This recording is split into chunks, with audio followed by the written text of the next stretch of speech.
ఇప్పుడు మనం 2025వ సంవత్సరం మార్చి నెల 1వ తేదీ నుంచి 31వ తేదీ వరకు ద్వాదశ రాశులు 5వ రాశి పంచమ రాశి సింహరాశి వారి జ్యోతిష్యం భూత భవిష్యత్ వర్ధమానం ఎలా ఉందో చూద్దామండి.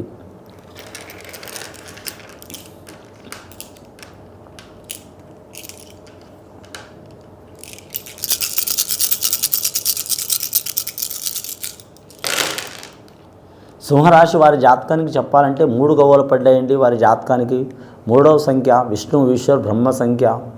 అలాగే తల్లి తండ్రి తర్వాత మాత్రం గురువు, వాళ్ళని చదివించిన గురువు కావచ్చు, బుద్ధి చెప్పిన గురువు కావచ్చు, ఒక దారి చెప్పిన గురువు కావచ్చు, తల్లిదండ్రుల మాట అయిని కానీ గురువు మాట అయిని కానీ వీరు నడవటం చాలా వరకు మంచిది. వీరి జాతక బలానికి విష్ణు ఈశ్వర్ బ్రహ్మ, అలాగే ఆ మాతలు సరస్వతి దేవత, లక్ష్మీదేవత, పార్వతీ దేవత ఆశీర్వాదం తప్పకుండా ఉంటుంది.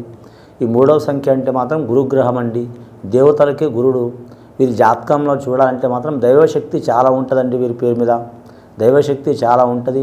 అన్ని రాశుల వారికి ఉంటుంది దైవశక్తి, కానీ మాత్రం వీరికి దైవం సహకారం చేసే అవకాశం ఉందండి. మనుషులైతే సహకారాలు చేయరండి, అలాగే గ్రహాలు సహకారం చేయవండి.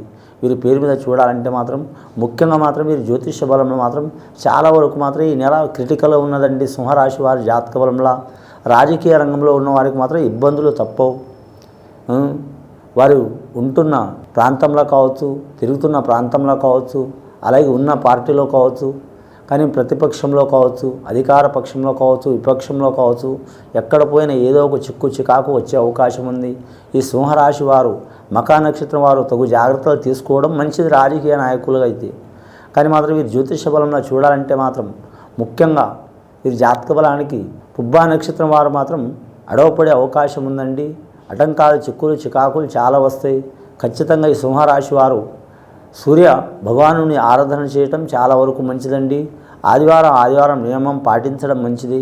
ఆదివారం రోజు మాత్రం ముఖ్యంగా వీరు ఉపవాసం చేయటం కానీ, లేదా మాత్రం ఆరోగ్యం బాగలేని వారు మాత్రం ఖచ్చితంగా మాత్రం ఒక పూటన్న ఉపవాసం చేయటం కానీ, సూర్యుని ఆరాధన చేయటం కానీ, అలాగే తినే తాగే అలవాటు ఉంటే మాత్రం, అలాంటి వ్యసనాలు ఉంటే మాత్రం ఆదివారం రోజు పక్కన పెట్టడం చాలా వరకు శ్రేయదాయకం అండి. వివాహమైన వారికి భార్య భర్తలతో మాత్రం చిక్కులు చికాకులు తప్పవు. సదాకి సాకలి మూట ఉంటుందండి. ఎన్ని రాష్ట్రాలు, ఎన్ని ప్రాంతాలు మనం ఈ సప్తలోకాలు తిరిగి వచ్చినా పర్వాలేదు, కానీ మన ఇంటికాడ వస్తే మాత్రం ప్రశాంతం ఉంటే మంచిదండి. కానీ మాత్రం ప్రపంచంలో ఎక్కడ గెలిచి వచ్చినా మాత్రం ఓడి వచ్చినా కానీ ఇంటికాడ గెలిస్తే చాలా మంచిది.